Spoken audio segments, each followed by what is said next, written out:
ATL Day Ones, part of Locked On Sports Atlanta. And it starts now.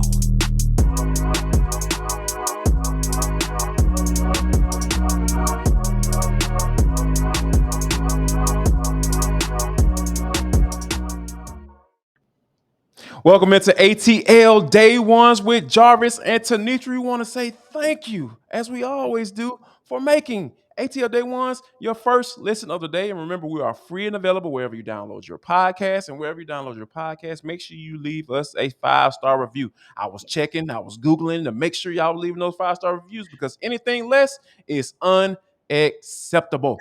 T, we got so much good stuff to talk about. We're gonna talk about whether or not the Atlanta Falcons got a 2-15 roster. Is that where they're built? Are they built to be the number one overall pick next year? Cordarrelle Patterson touched on that. We'll give our thoughts on that. And as the trade deadline comes to a close, are the Braves the favorites in the National League? Ooh, that's going to be an interesting conversation. And last but not least, and for the culture, what's the best soul food in Atlanta? And it's George Jetson's birthday? We'll talk about all that. But before we get there, the Atlanta Braves last night, oh my goodness.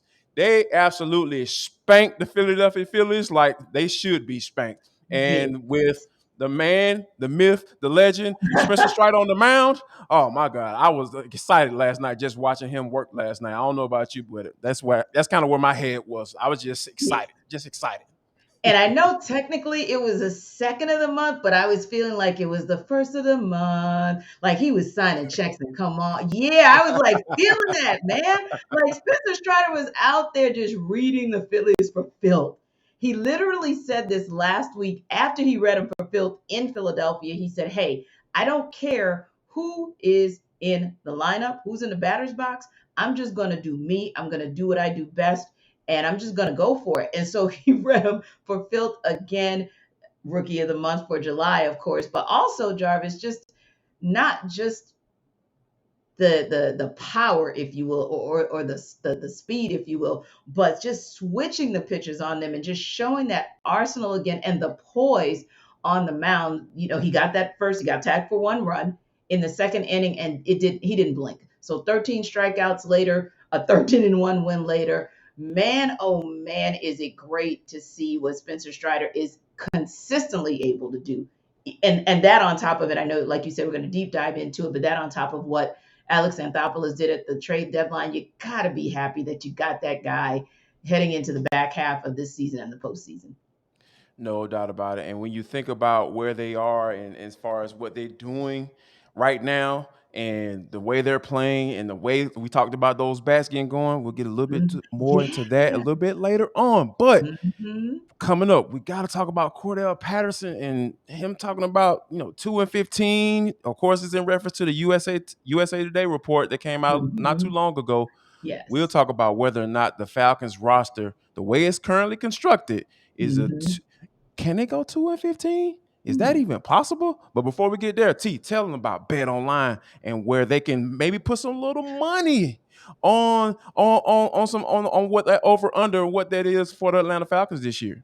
That's exactly what I was thinking, Jarvis. That's the perfect way to start because that's your number one source for all your betting needs, all the sports info. You can find out the latest sports developments. And that's important because Jarvis and I were even talking in our pre-brief about the fact that we've seen a lot of guys go down, some critical players, whether it's the wide receiver for the Cowboys or in the case of the Broncos, a couple of players both on offense and defense. And that could change the landscape in a very competitive AFC West and also in the NFC East as well. So those numbers that may have come out just a few weeks ago on over-unders for various teams, various divisions, they could change. You want to know how to update or continue to follow the appropriate betting for each and every one of those scenarios? It's betonline.net. So that's when you're going for the main sports, but also if you're going after a niche sport and trying to understand what's going on in MMA and how to bet, Also, boxing and golf.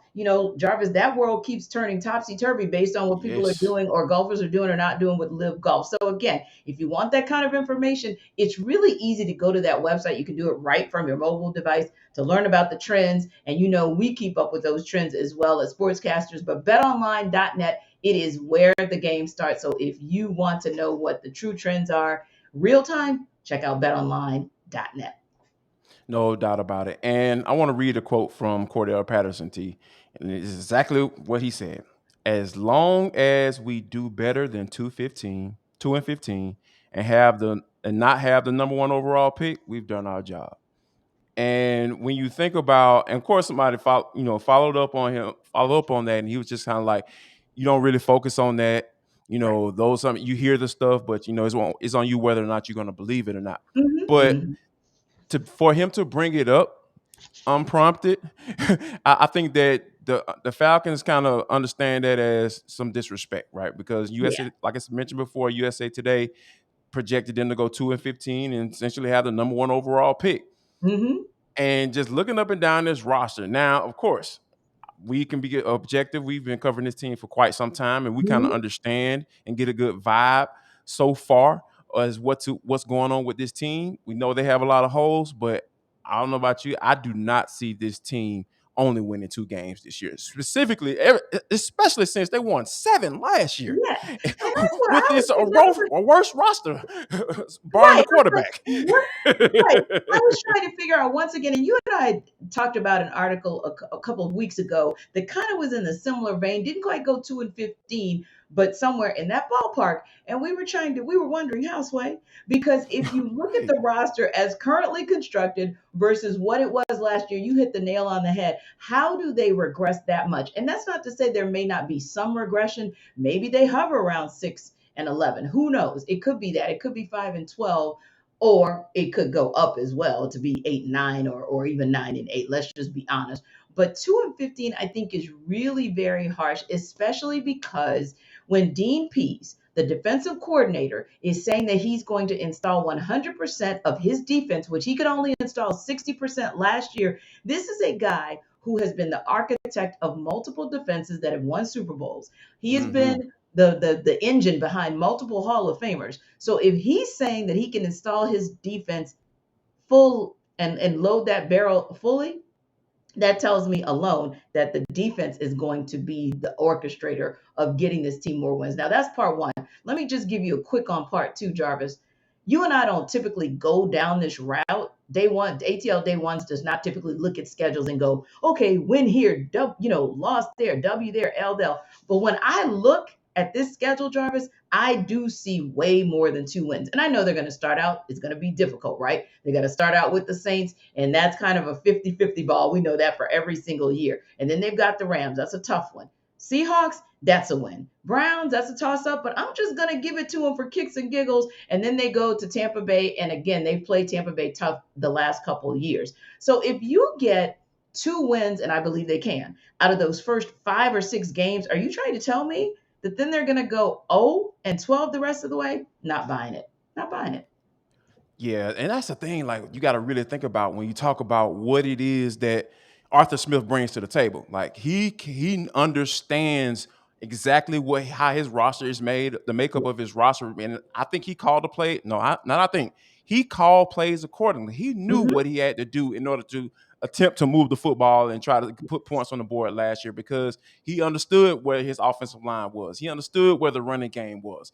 He knew Yes. what exactly. He just used the pieces that he had to Mm-hmm. do what he used. He just used what he had, and Yes. he's very creative, and he was very creative in doing that last He year. And I was. think Yeah. that he's going to do that again last year with more weapons. So with more Yeah. weapons, and prayerfully the offensive line gets a little bit better, I Yeah. think that you're gonna have some potential in this offense, because I think that the way Kyle Pitts has been looking so Mm-hmm. far, I think he's ready to eat this year. And I think that I don't see anything less. I don't expect anything less from Kyle Pitts in Mm-hmm. this season.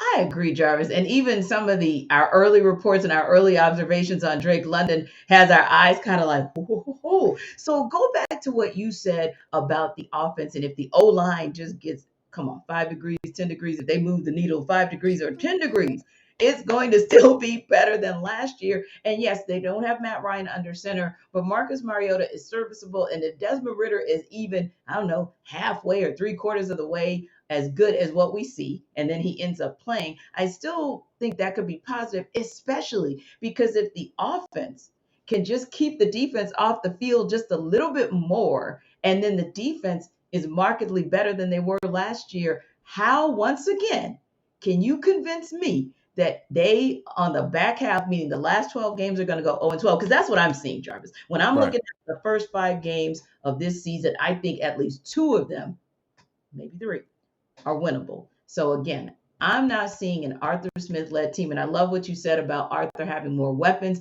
and also the lessons that he's learned in his first season, Right. getting his offense installed with better talent, getting the defensive schemes installed with better talent for Dean Pease. I do see better things ahead for the Falcons than a 2-15 record. No doubt about it. And to add to that, T, last year he didn't play any of the starters last year. Like Yep. there was a lot Lesson of learned. questioning coming behind that. So, and he's confirmed this year that they Mhm. will play. And I think that if he doesn't like what he sees in that starting lineup, whether they get 1 or 2 series or maybe even a half in the game that they're going to Mhm. normally play a little bit longer, they can Mhm. make a move. Yes. You'd be more apt to, teams are more apt to make moves in training camp versus you 3 or 4 games down the road. You're like, dang, I should have done this. But I think that Arthur Smith has corrected that, and I think he's gonna get a good look at, and we're gonna get a good look at what they're Mhm. working with as well. And hey, it may change, but I don't see right now, as this roster is currently constructed, I don't see them only winning 2 games this year. But coming up next, though, T, when you think about what went down at the trade deadline, I started thinking that Double A might just be the best general manager in this city. We'll talk about all that next. This is ATL Day Ones with Jarvis and T, part of Locked On Sports Atlanta. Don't go anywhere.